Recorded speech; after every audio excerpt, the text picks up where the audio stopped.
Hello, and welcome back to Business Class. Happy Monday if you're listening to me on a Monday or whatever day you're listening. I know that people like to watch a week after. If you're like me, sometimes you'll have an episode saved for ages and then come back to it like a month later. So maybe you're listening to me in the future.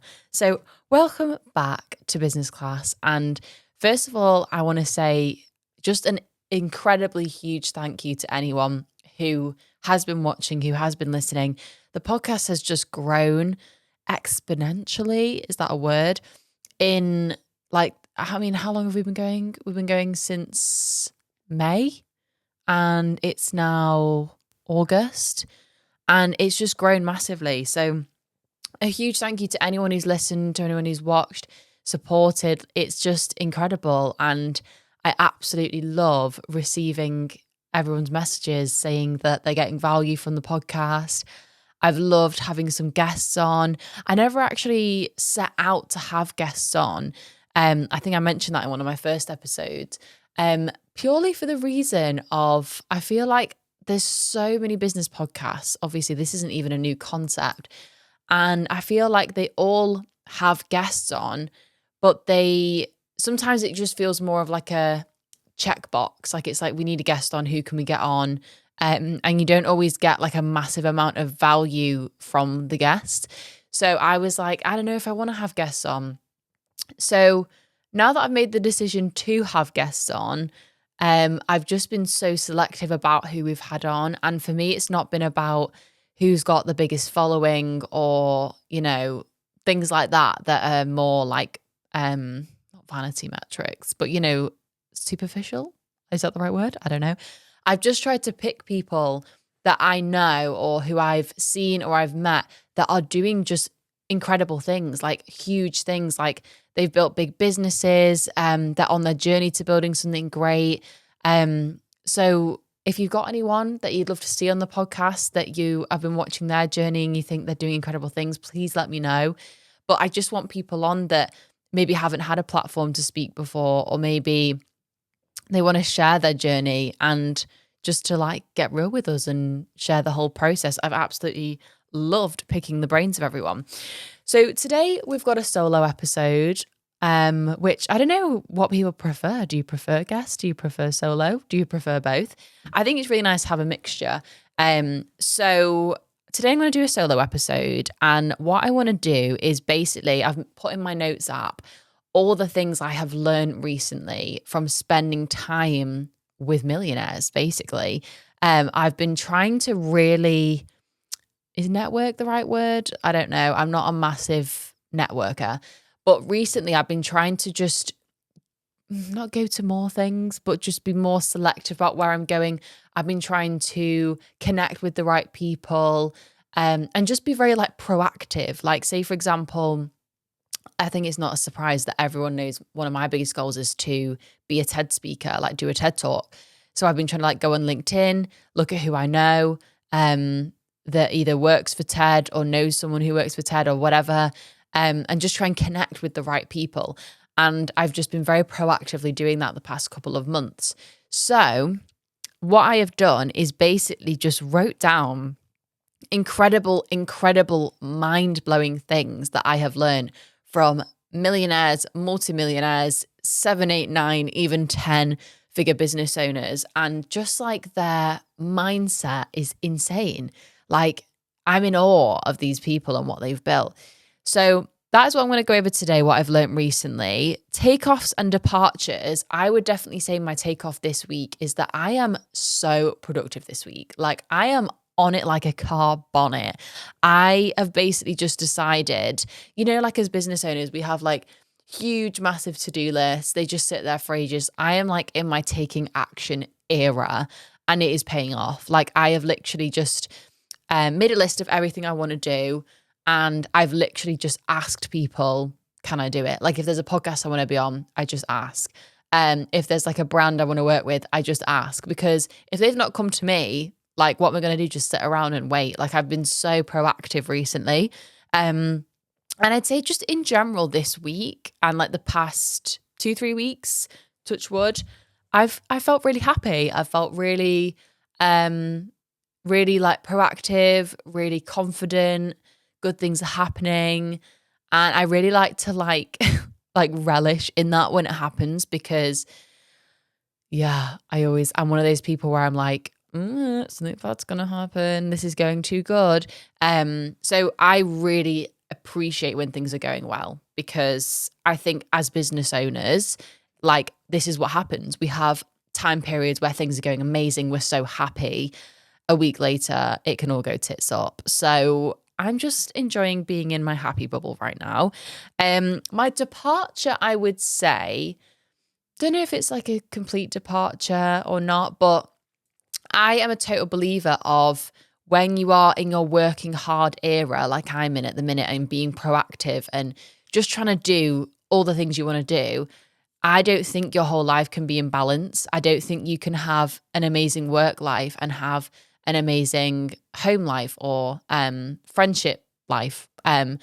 So for me at the minute, I would say, because all I'm thinking about is work, results, bookings, clients, like everything going well, that other parts of my life start to slip.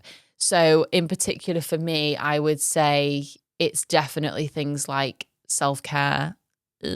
Like, my partner has really been on my back at the minute about like the house, because I literally just come home from work, still working. I like crash onto the sofa, still working, have my tea, still working. And I'm so exhausted that I just physically don't have any energy to clean. And it sounds really dramatic, but I just don't. Like, I think if you get it, you get it. Like, you'll either be like, Vicky, I understand you, or you'll be like, get a grip and clean the house. So for me, I would say things like housework has been slipping because I've been so on it with my business. And just things like having a nice routine has slipped a bit. Like, I was really into my reading. I would like get into bed, do a bit of reading, bit of moisturizer on the skin, like a really nice night routine. That's just gone. Because all I'm thinking about is exciting opportunities. And it's great because I feel like I'm fueled on adrenaline at the minute. But that is the downside. You can't always have everything in perfect balance all the time. Like, if you have a great work life, you can't have everything. I think that's like such a hard truth. And you just need to understand that you're going through different balances at all times. Like, sometimes you're going to have an amazing social life and not a great work life, or sometimes you're going to have an amazing life, hopefully an amazing life with your partner, and then something else might slip. So that's where I'm at the minute. Anywho, let's jump on in to what high. This is what happens when I'm delusional from doing too much work. Let's just jump on into the episode before I say anything else. Okay, so what I have learnt in the past few weeks, and really buckle up for this, because I have honestly had moments where I've been sat in rooms the past few weeks where my jaw's been on the floor, like when there's been a speaker or I've been speaking to someone and I'm like, oh my God, like what? That just blows my mind. So the first thing that I have spoken about a bit on my socials, so hopefully you're not sick of me speaking about this, that I have really been focusing on at the minute and have been actively putting into practice is fact versus feeling. And I basically learned this from an amazing new friend of mine called Dior, amazing name. And she was saying, so she's like a motivational speaker and like a mindset coach. Hopefully going to get her on the pod very soon. She was speaking about fact versus feeling. So as not even just as business owners, as people, especially people pleasers, we jump to conclusions so fast. So let's say, for example, you have a friend and I don't know, you want to go out for coffee with them, you want to meet up with them, and you've sent them a message and they've just read it. We instantly go, oh my God, they've just read it. They don't want to go out with me. I'm not going to be a good friend. They don't want me as a friend. I'm annoying. Like, this is how my head works anyway. So I'm hoping someone can relate to that. And she was basically just talking about like you are choosing to attach that feeling to what's just happened.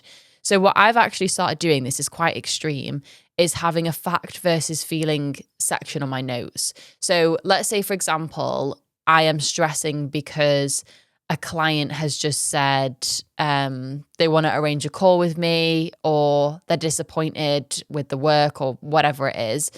So the fact is that I've been sent an email and I am choosing to attach the feelings of, I'm not good at my job, they want to quit, I shouldn't be doing this, they're going to say bad things about me online, all of these feelings that have come up, when the fact is I've just been sent an email.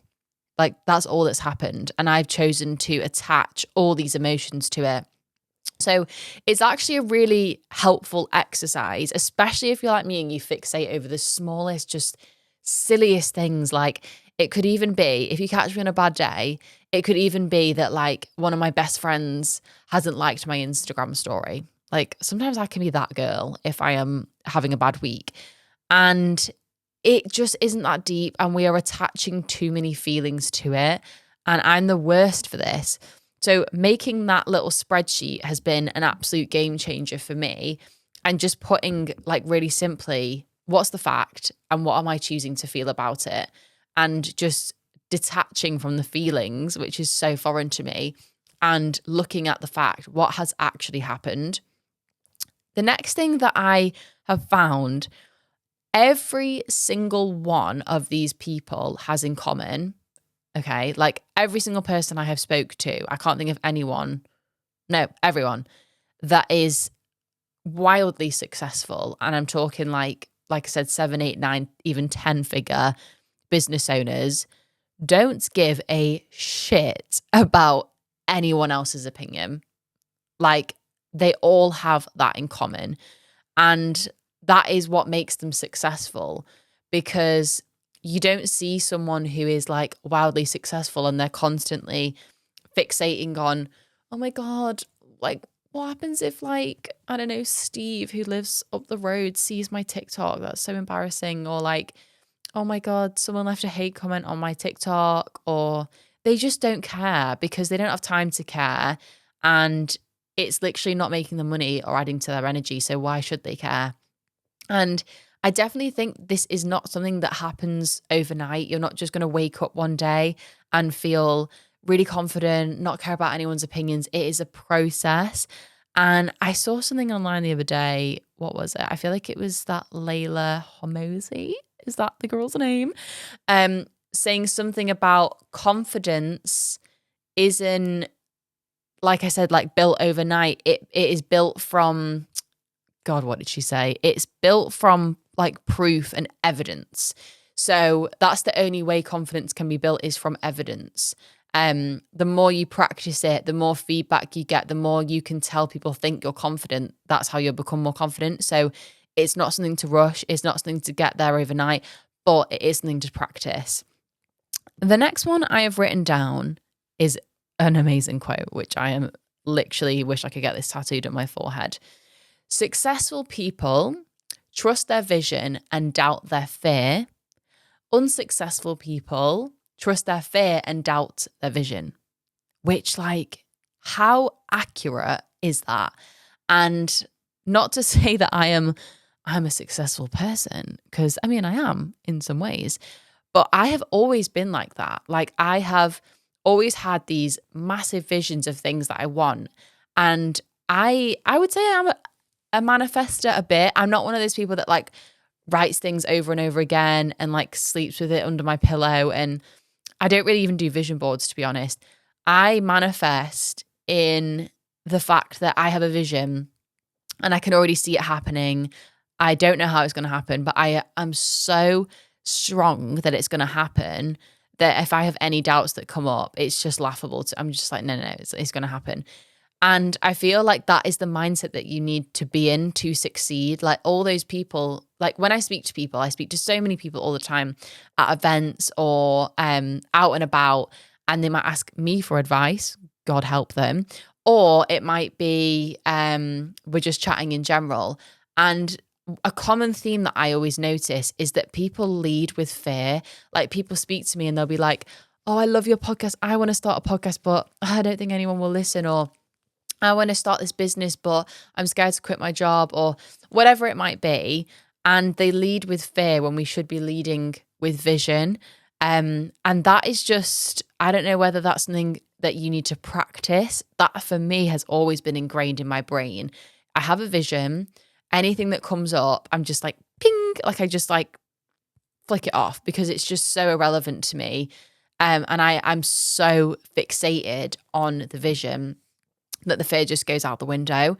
And I would say I've had this a couple of times to literally manifest what I want. So for example, I remember when I was getting my second car, I think it was. My first car was this just old, I think it was like a VW Fox. I don't know if anyone knows them. If maybe someone has one right now.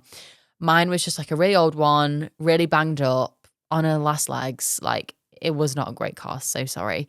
And for my second car, I've always been a car person, by the way. So I've always loved a nice car. It's just how I am. Some people love cars, they get them from A to B. Some people don't love cars, they get them from A to B. Some people love them. I'm a car lover. So I was like, for my second car, I want a white Audi A1. I know, I'm such a white girl for wanting one of those cars. Sorry, but that's what I wanted at the time. And I remember speaking to my mum, I was like, I really want one. At the time, I was still working at Hollister. I think I was not even making £1,000 a month. And she was like, Vic, there's no way you are going to get an Audi A1 like on your salary. Like they're too expensive. And I was just so like, no, I'm having one. Like I literally had to have this car. I put it as my lock screen on my phone because it's all I could think about. This is before I even really knew about manifesting. I think it's just all I could think about. I would watch YouTube videos of people driving the car from like their POV. And I just knew I would have one, but I didn't know how. And basically, I remember telling my dad about the car that I wanted. And he was like, well, why don't we just go to the showroom just so you can like sit in one and see it. And, don't get your hopes up because, most likely it would be that I couldn't afford it. And we went at the end of the month. Can't remember what month it was, maybe September, October. I think it was like literally the last day of the month. And lo and behold, we got to the showroom and they only had one white Audi A1 in stock. And it was literally the one I had envisioned. And it was sat in the showroom and I was like, oh my God, this is crazy. And the guy was like, do you want it? Like, do you want to get it? And I was like, oh, I can't afford it. And he was basically like, well, basically between you and me, I need to get rid of this car today because it's the last day of the month. Little tip for you, if you're ever buying a car, get it on the last day of the month because they give you the best deals because they want to get rid of it. I can't remember if it was the last day of the month or like the end of the quarter. So I might need to check on that. But basically he just said, like, I can give you this Audi for a crazy, like an insane, I think off the top of my head, it was like 150, I think £150 a month or 180 or something on a lease. Obviously I couldn't buy it up front. And I was like, oh my God, like that's insane. And he said, you can literally drive out of here today if you want. And I was like, oh my, this is crazy. Oh my God. And I didn't even call my mom or anything. I had my old VW. They said they could take it in, take some money off the price, if I like sold it to them or whatever. And I drove my Audi A1 out of the showroom the same day. And it was insane. Drove home, pulled it up on the drive.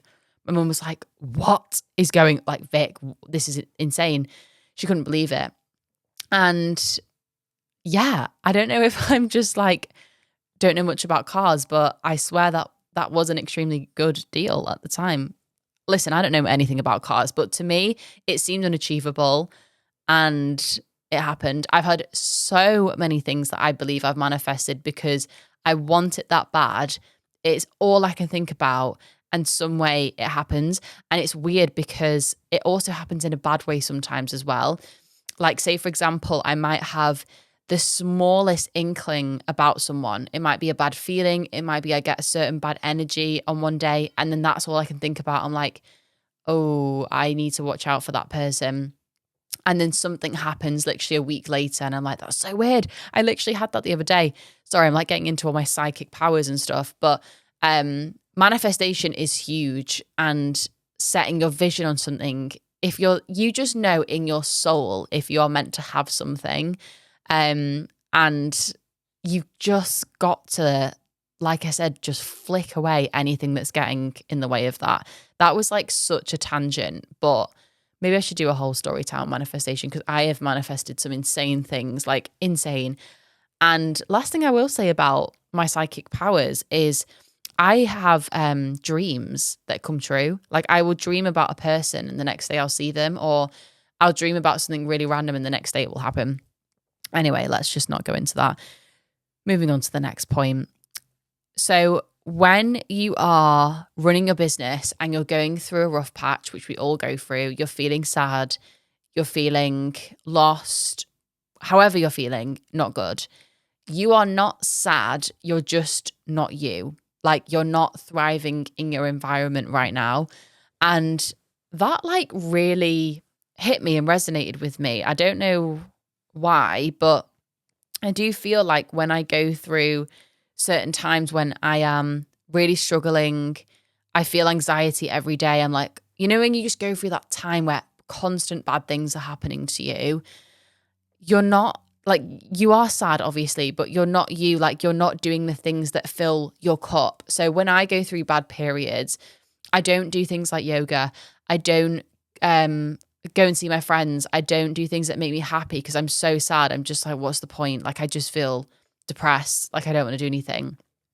But you are feeling sad because you're not doing things that fill your cup and that add to your life.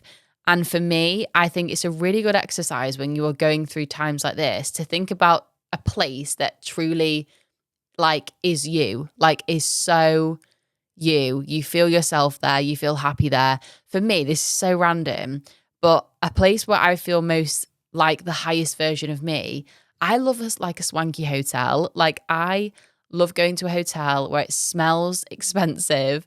They've got a really nice restaurant. They've got jazz music on in the background. They've got candles. Like to me, that is where I feel the most me and the highest version of me. So if I'm going through a bad month or I'm feeling anxious about the future, I put myself in a position where my highest self should be, and it just almost instantly realigns me with, okay, I'm back on it.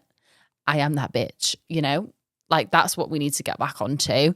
And you need to think about where that place is for you so that you can realign. So, oh God, the next one. This one hit me hard. So, how would I even begin to word this? You are in charge of your past in a way. So when I was at a event recently, we were speaking a bit about how I feel like every business owner I have pretty much ever met has had some sort of like, not sob story, but something they've been through. Whether that's like they've lost someone, or I feel like a lot of us have been bullied at school. That's a really common theme. Or just something awful that they've dealt with. And that is usually why they are where they are today. And that's great because it fires us up, it fuels us, it gets us to where we need to be. But one thing that particularly I do is that I still let my past come up all the time.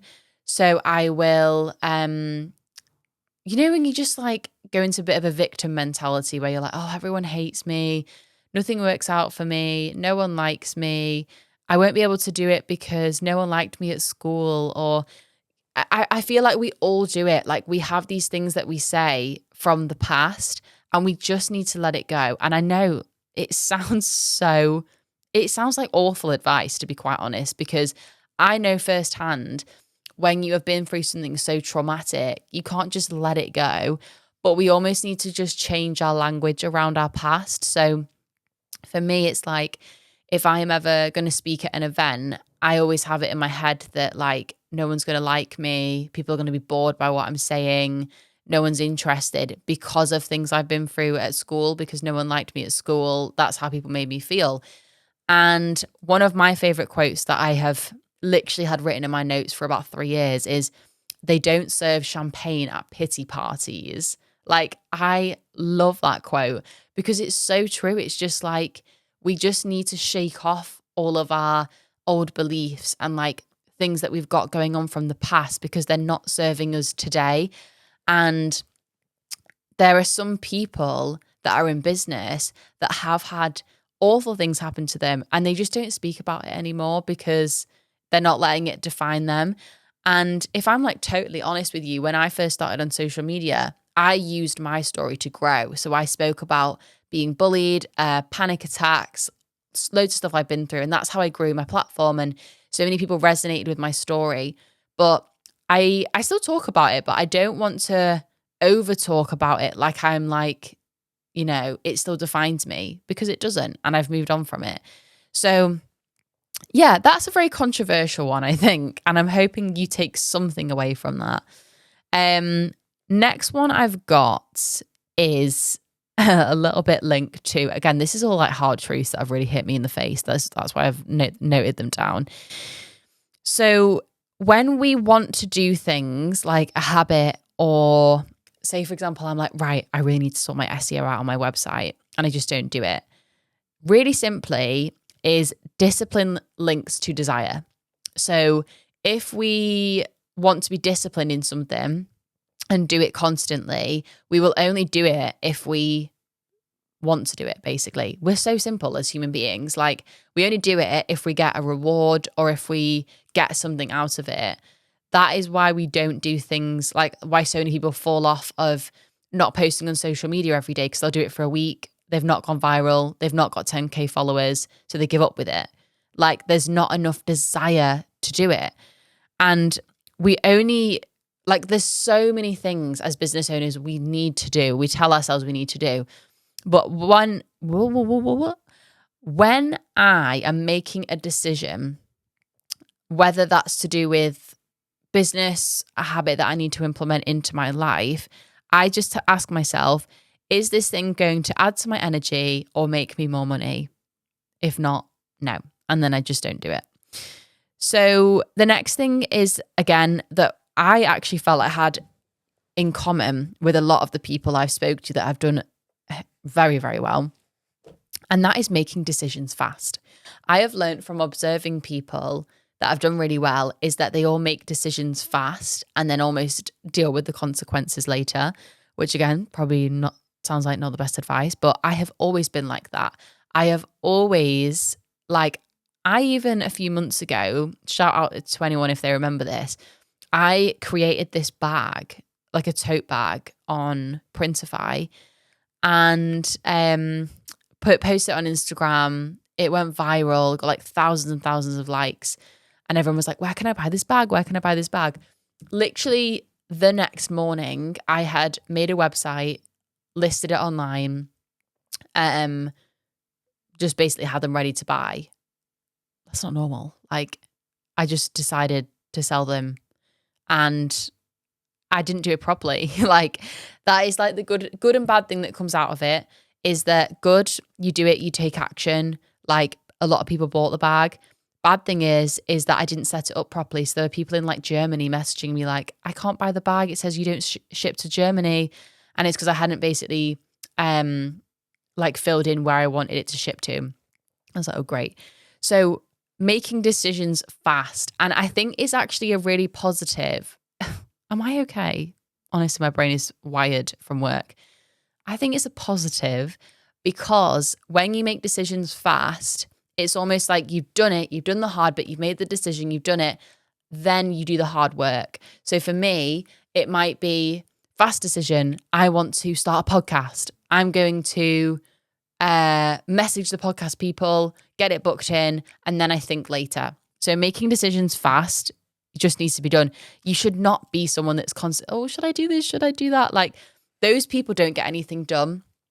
And I actually, now that I think about it, I have a few people in mind that I can think of that I love them. I love you. I respect you. But they overthink everything. They think on things for too long. So they'll be like, okay, so I want to launch this new course, but I'm not sure on the name, and I don't know who would buy it, and I'm going to pay someone loads of money to do the branding. Actually, I'm going to launch it next month because blah, blah, blah, blah. And those people, they just need to do it and to launch it. And the faster you do things, the faster you fail, the quicker you learn, the better. Next, we've got, this is another great one. When you are having negative thoughts, thinking to yourself, is your past self speaking right now, or is it my future self speaking right now? And making that decision. So when I have a thought and it is like, I'm about to go and speak on stage and it's like, oh my God, no one's going to listen to me. I don't really know what I'm speaking about. That's my past self speaking. When you're having positive thoughts come through, you're feeling good about yourself, that's your future self coming through. And I've just loved this one because when I have different thoughts that come up now throughout the day, I almost like speak to myself like a child. I'm like, okay, that's my past self speaking there. We're just going to push her to the side, let my future self come through. Probably sound like a bit of a nutcase, but it's that simple. Like, that is all the thoughts that you come up can literally be split into two categories, past self and future self. And they need to be organized into those two sections. Next one. Oh my God. So I basically learned this a couple months ago from a friend of mine that works in the same office building as us. I was really stressing out because we had a client that wasn't paying me. And I was like, I really take it personally when people don't pay me because I'm like, listen, I need that money to pay my team's salaries that they've worked hard for. And also just morals and ethics, you know.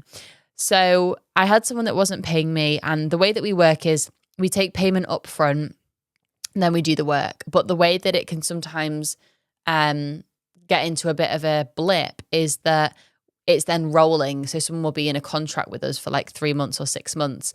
So we just keep doing the work because they're like, okay, they're in a 3-month contract. And the problem that can happen is that someone can just, even though they're in a contract, they can just decide, I don't want to pay today. But we've already started the work sort of thing. So I was basically speaking to my friend now and he was like, what's the issue? What are you feeling?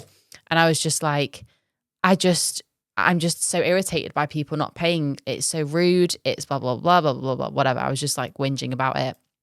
And he just said, yeah, but you're allowing them to not pay you. And I was like, what? I actually felt a bit offended. I was like, what do you mean I'm allowing them to not pay me? And he was like, you have created an opportunity for them not to pay you. And I was like, sorry. Like, he had to really like explain it to me. So he was like, think about your phone contract. Like, if you don't pay that, it gets cut off. Or if you don't pay your water bill, it gets cut off. If you don't pay for your Netflix, it gets cut off. He was like, your service needs to be like that. Like, if you don't receive payment, it's stopped. So I have like refined our whole way of working now so that we are that strict on payments. If we don't receive it, we stop, because it sounds strict, but it's fair. So if there are people that are not paying you at the minute, is it because you're giving them a reason and an opportunity not to? Think about that, because I had to really think about it. The next thing I've wrote down, which I love, is winning isn't bragging when you're talking to winners. I bloody love this quote, because actually step back for a minute and think about the people you have in your life. If you called one of them and said, oh my God, I've just, I don't know, landed this huge client.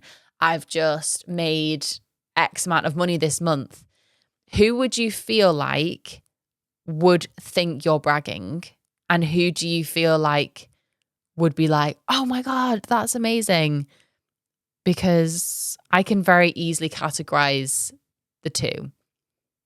Like, the winners and the people, the common theme is that when you tell people your wins and your successes, the people that are happy for you are winners. Like, they are doing well in their own life. They are happy in their own life. The people where you feel like you have to dull yourself down, not tell them your successes, they make you feel like you're bragging because that's the energy they're giving off. Like, they are not happy within their own lives. They make you feel like you're speaking about yourself too much and you're too full of yourself. And that is just where the people you surround yourself, it honestly can make or break you.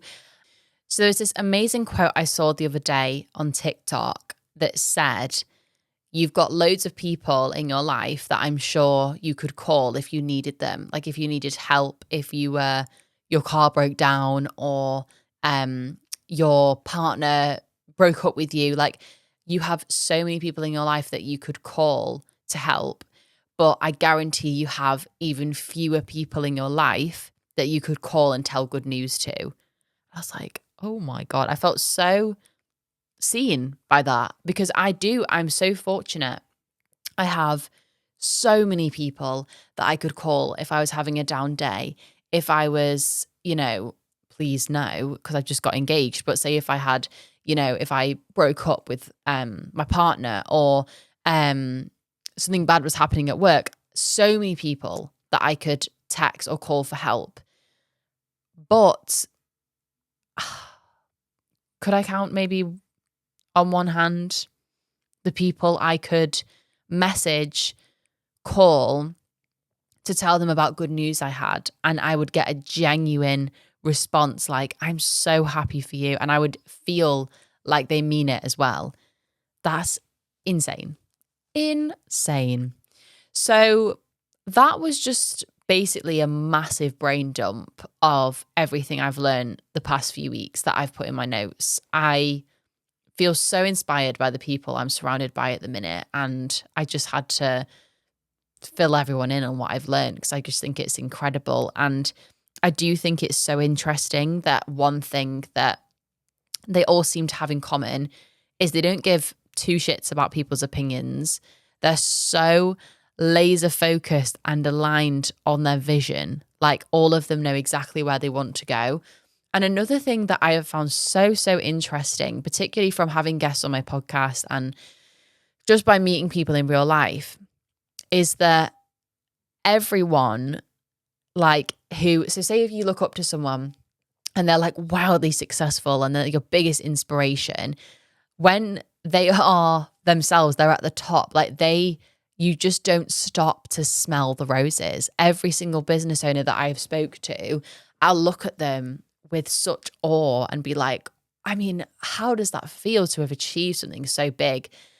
And they'll just be like, I mean, yeah, good. Like, they don't even realize what they've done, because you're so focused on the next thing and the next thing and building and building. And I say this quote till I'm blue in the face, probably sick of me saying this quote now, but the bigger your business gets, the bigger the problems get. And that is another thing they all have in common, is that I would be stressing about a client not paying an invoice, and they're stressing about losing 6 figures in legal fees or something. Like, it's so admirable how they've got to where they have got to, but it's also so glamorized to be a successful business owner or a CEO, but the problems they have to face are just huge, and it never stops. So I think that's also a really important thing to take into consideration if that's somewhere that you want to get to. So yeah, that is what wisdom I've got for you today. Solo episodes can honestly go anywhere, because it's quite dangerous when you leave me alone in a room with a microphone. What is going to come out of my mouth? Who knows? But I hope it was somewhat helpful. I really do. Could you do me a huge favor? If you've enjoyed this episode, please, can you rate it 5 stars wherever you're listening? If you're watching on YouTube, can you subscribe, like this video? I just massively appreciate it. And honestly, I get so excited when I see my ratings go up. I'm like, oh my God, someone's rated the podcast 5 stars. It makes me so happy. And it makes me feel like I'm not waffling a load of rubbish at you. So that is all I've got for you today. I hope you have an amazing rest of your day. Hang in there. Keep going. It's hard. Align with the vision. And I will see you on the next episode of Business Class.